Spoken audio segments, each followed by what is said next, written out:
Amém. Boa noite, amada igreja. A graça e a paz de Jesus Cristo.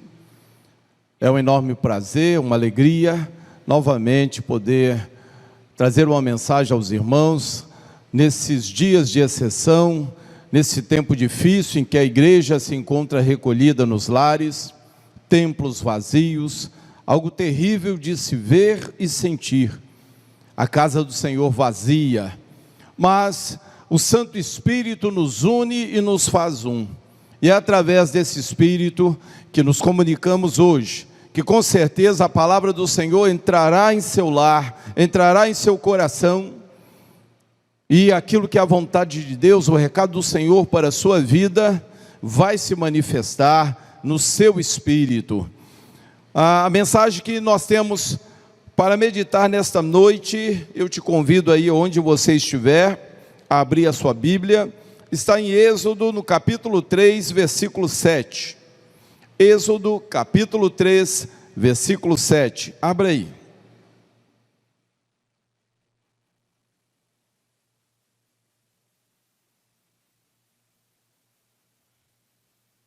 Êxodo capítulo 3, versículo 7. Nos diz assim a palavra de Deus: E disse o Senhor: Tenho visto atentamente a aflição do meu povo, que está no Egito, e tenho ouvido o seu clamor por causa dos seus exatores, porque conheci as suas dores. Portanto, desci para livrá-lo da mão dos egípcios, e para fazê-lo subir daquela terra, a uma terra boa e larga, a uma terra que mana leite e mel, ao lugar do cananeu e do eteu, e do amorreu, do ferezeu e do heveu, e do jebuseu. E agora eis que o clamor dos filhos de Israel chegou a mim, e também tenho visto a opressão com que os egípcios os oprimem. Vem agora, pois, e eu te enviarei a Faraó, para que tires o meu povo, os filhos de Israel, do Egito. Amém? Boa, santa, digna, Pai, de confiança é a tua palavra. Ela não volta vazia, Senhor. O Senhor tem um compromisso para que ela se cumpra na vida do que crê. E nesta hora, Pai, que seja assim. Esta palavra que está adentrando nos lares, que ela possa produzir, ó Pai, aquilo que é a tua vontade. Ó Deus, tocando em cada espírito, em cada vida, em cada coração. Tu tens liberdade para operar, Senhor. Que eu seja um canal, ó Pai, ó Deus, do fluir da tua vontade, da tua bênção aos teus filhos. Em nome de Jesus. Amém. Amados, esse é um texto que todos conhecemos, já meditamos inúmeras vezes, pois é um texto muito importante, que ele fala do livramento que Deus iria operar acerca do povo hebreu, a libertação do povo hebreu do Egito, e este é o momento que ele está comissionando Moisés para isso. E há algo importante aqui que precisamos meditar, refletir, porque irá se aplicar agora, nesses dias que estamos vivendo. Três coisas eu quero ressaltar nesse texto, nesse diálogo entre Deus e Moisés, quando Deus diz o seguinte: primeiro, eu vi a aflição do meu povo. Segundo ponto, eu ouvi o seu clamor. Terceiro, eu desci para livrá-los. Três coisas muito importantes que a igreja do Senhor Jesus, neste tempo, precisa ter em mente, porque é uma declaração de Deus. Eu vi, eu ouvi, e então eu agi, eu desci para livrá-los. E foi exatamente o que aconteceu. Deus estava vendo a aflição do povo em meio àquele jugo egípcio, mas Deus estava esperando uma ação do povo, um reconhecimento do povo em relação ao seu Deus. Povo que há muito estava afastado do Senhor, seguindo ídolos, inúmeros ídolos do Egito. Mas houve um tempo em que finalmente se voltaram para o seu Deus, Deus de seus pais, e então clamaram a Deus. Isso o Senhor diz: eu então ouvi o clamor do povo, e aí veio a ação. Eu desci então para livrá-los. E é em cima disso que eu quero nortear, irmãos, a nossa reflexão nesta noite, aquilo que iremos meditar, refletir e produzir em nossa vida uma atitude, uma ação em relação ao que está ocorrendo e em relação ao nosso Deus. Porque o nosso Deus sempre ouve o clamor do seu povo e sempre vem socorrer. Esse não foi um fato isolado. Quando o povo então clama ao seu Deus, ele vem socorrer. Muito pelo contrário, irmãos. Deus não fez uma criação e se tornou apenas alguém que está assistindo impassível ao que acontece. Ele fez inúmeras alianças ao longo do tempo. E quando Deus faz uma aliança com o povo, Deus cumpre a aliança. Há um compromisso de Deus em guardar esse povo, em proteger esse povo. Havia uma aliança feita com Abraão, e aqui estão os descendentes de Abraão, podendo clamar, e Deus vem ao socorro.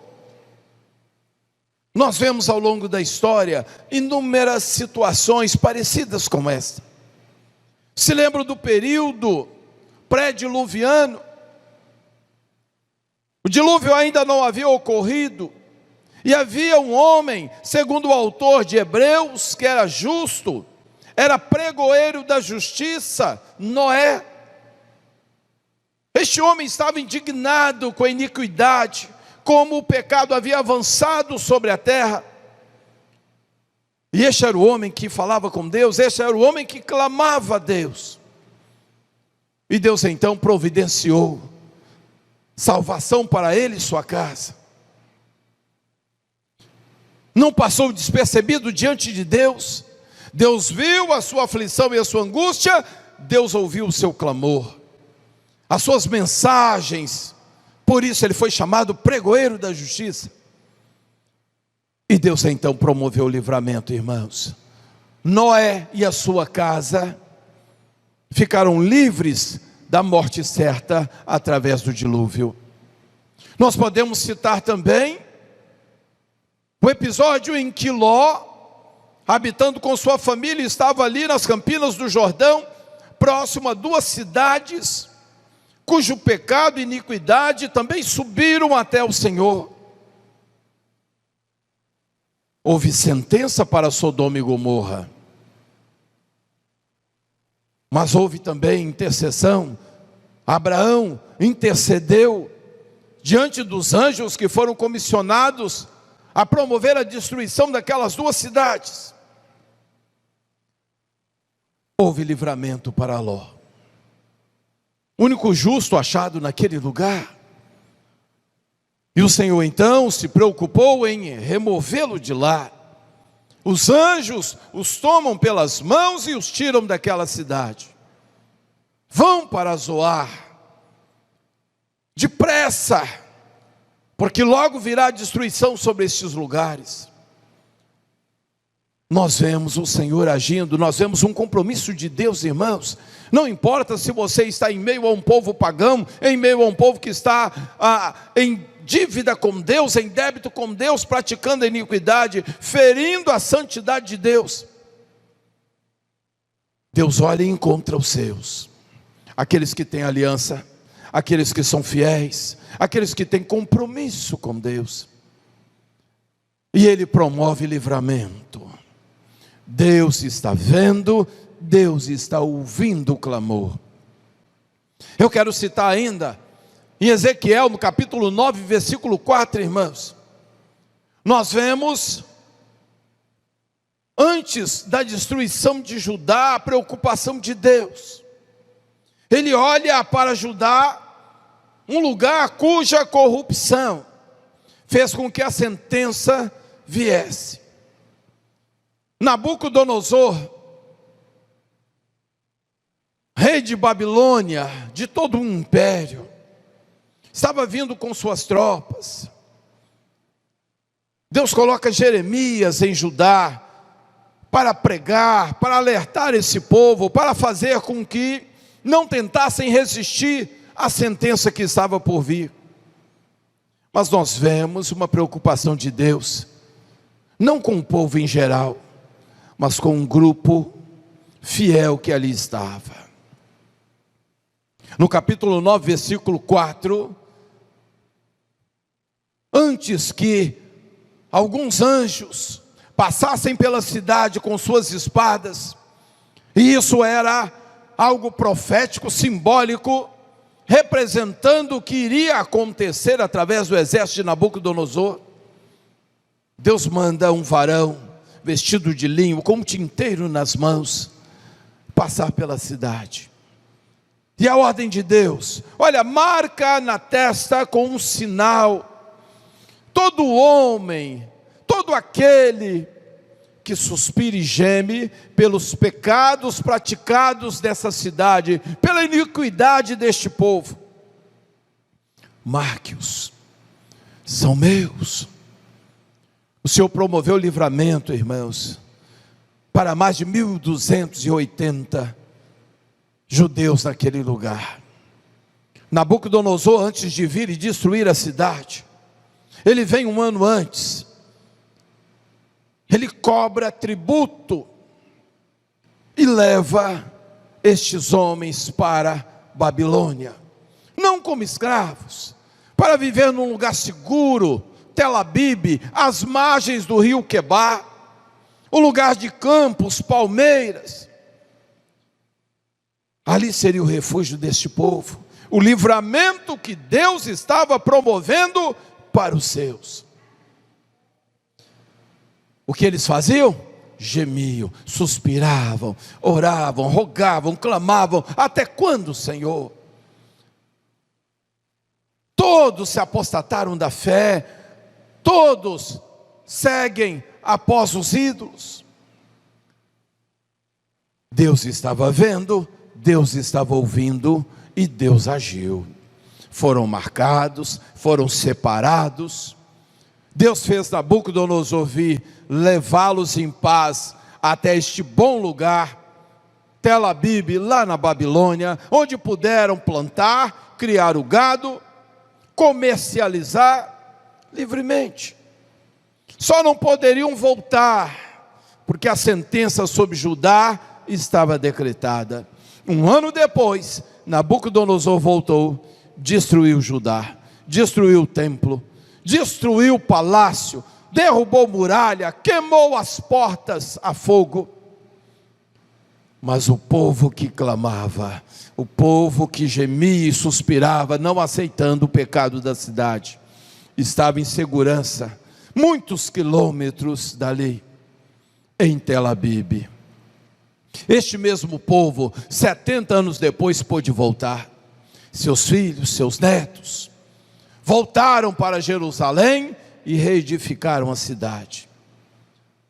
Deus vê, Deus ouve, Deus age. Assim foi com Noé, assim foi com Ló, assim foi com os habitantes de Judá. Assim será.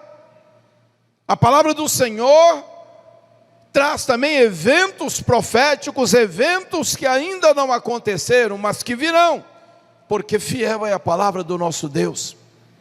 E lá em Apocalipse capítulo 7, versículos de 1 a 3, nós vemos um evento que está por vir, um evento escatológico, quando a grande tribulação virá, começará sobre a terra, tempo de dores, tempo de sofrimento como nunca houve antes.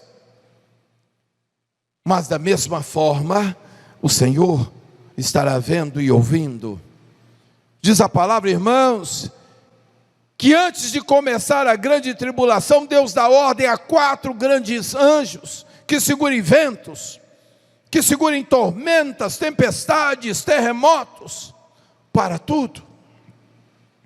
para que um quinto, um homem vestido de linho, novamente com um tinteiro na mão, marque na testa todos aqueles chamados israelitas fiéis,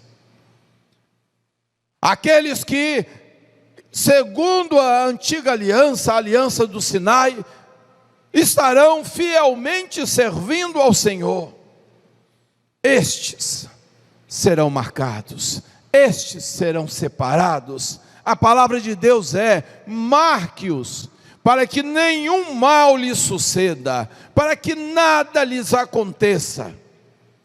Deus está separando os seus, porque Ele viu, Ele ouviu, Ele agiu, mandou marcar, separar. Igreja do Senhor, por que vos trago essas reflexões? Porque este é um tempo de aflição e angústia para muitos. Mesmo entre a igreja do Senhor, alguns estão com depressão, outros amedrontados, ou medo de contrair essa dura enfermidade provocada por este vírus. Mas também medo do desemprego, medo da empresa falir, um negócio fechar, incertezas do amanhã, medo do que está por vir, que traz angústia, aflição e medo. Mas amados, olhemos para a palavra. O que ela diz? Voltemos a Êxodo 3:7. Palavra do Senhor: eu vi a aflição do povo. Então Deus está vendo, creia. Segundo, eu ouvi o seu clamor. Então, se você orar, Ele vai ouvir. Se você clamar, Ele vai ouvir. Pai de família, mãe de família, servo, serva, clame, clame, clame por tua família, por tua causa, por teus filhos, por teus pais, avós, clame, fale com o Senhor dos seus medos, fale com o Senhor das suas incertezas, e coloque tua família nos braços de Deus,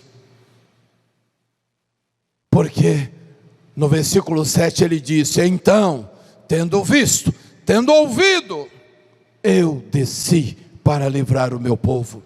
Deus descerá mais uma vez, descerá para livrar a tua casa, teus filhos, teus pais, teus avós, com quem você tem orado, se preocupado todos os dias.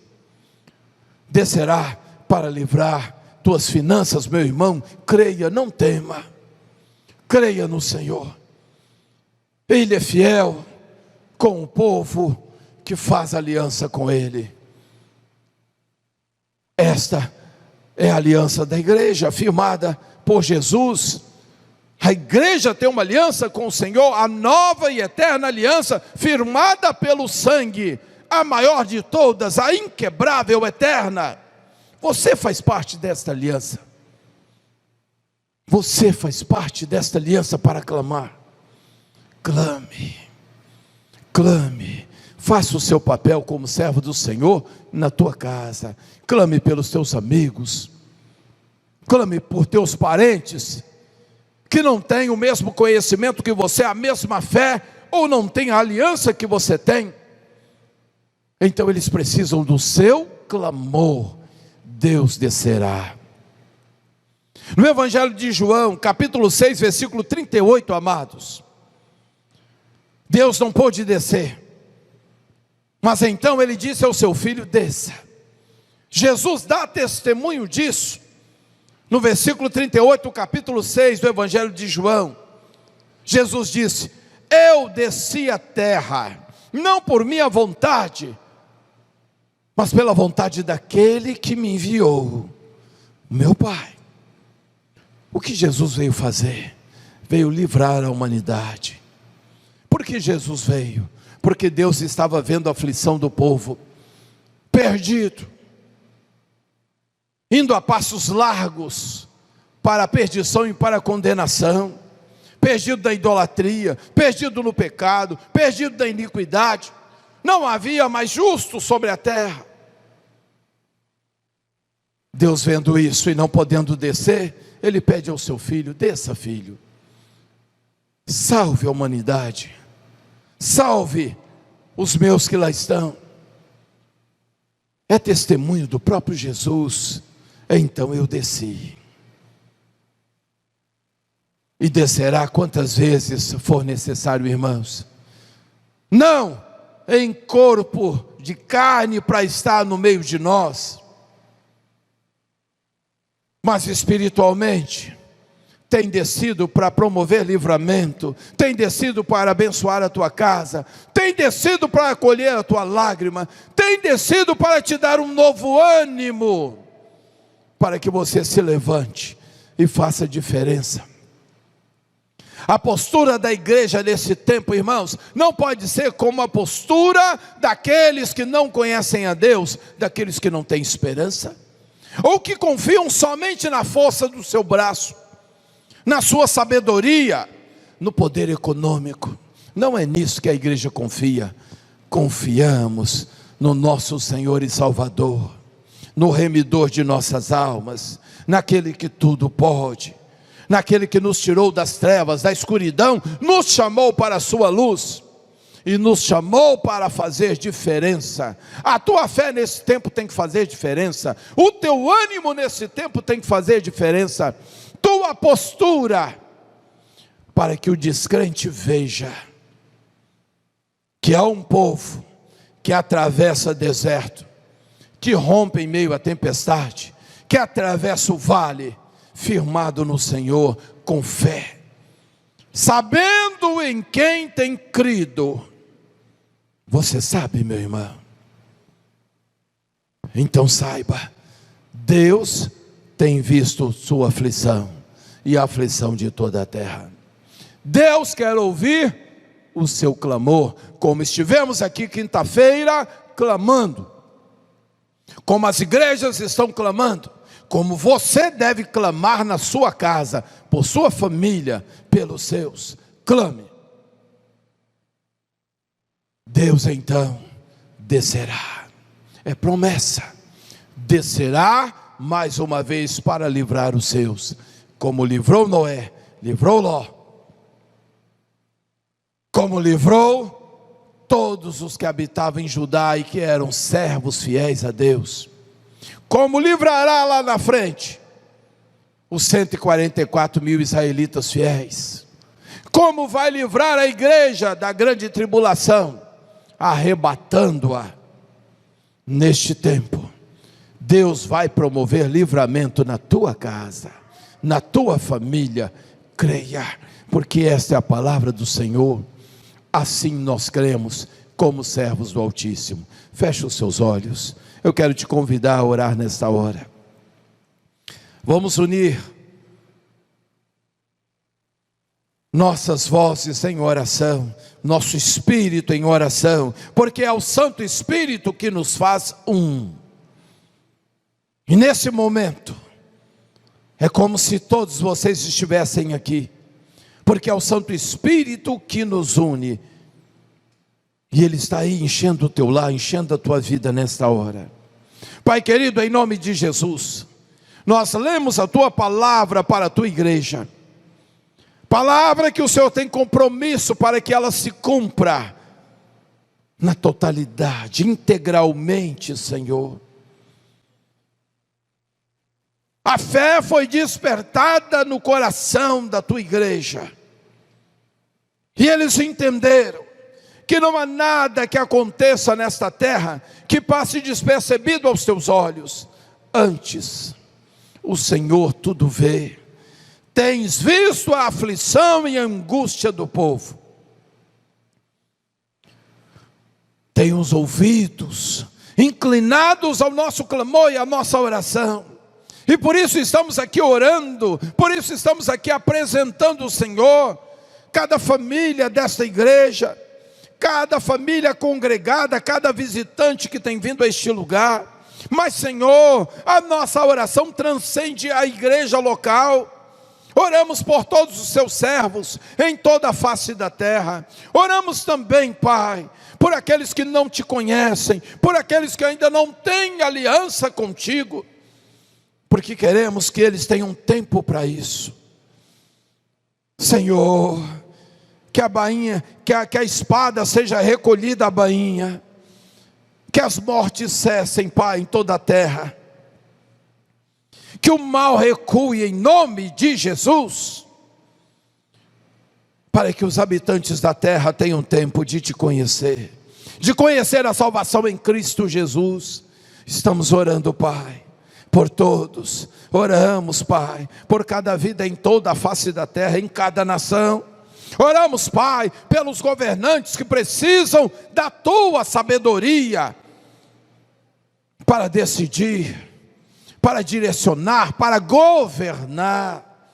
Em nome de Jesus, dê sabedoria, Pai, a todos que estão lidando com este grande mal, a OMS, a Organização Mundial de Saúde, ao ministro Mandetta, que está à frente, Pai, desta campanha contra este mal em toda a nossa nação. Lhe dê sabedoria, Pai, aos seus secretários, em nome de Jesus. Dê sabedoria aos líderes religiosos, aos pastores, para não exporem suas ovelhas a este mal. Em nome de Jesus, pedimos por sua igreja, Pai. Pedimos pelo pai de família, que não está tendo recurso para trazer para a sua casa. Pedimos pelo ambulante, por aquele que tinha sua barraquinha, tinha o seu carrinho de churrasco, que não está podendo trabalhar, Pai querido. Pouco recurso ele tinha, agora não tem nada. Seja provisão na sua casa, seja recurso na sua casa, em nome de Jesus.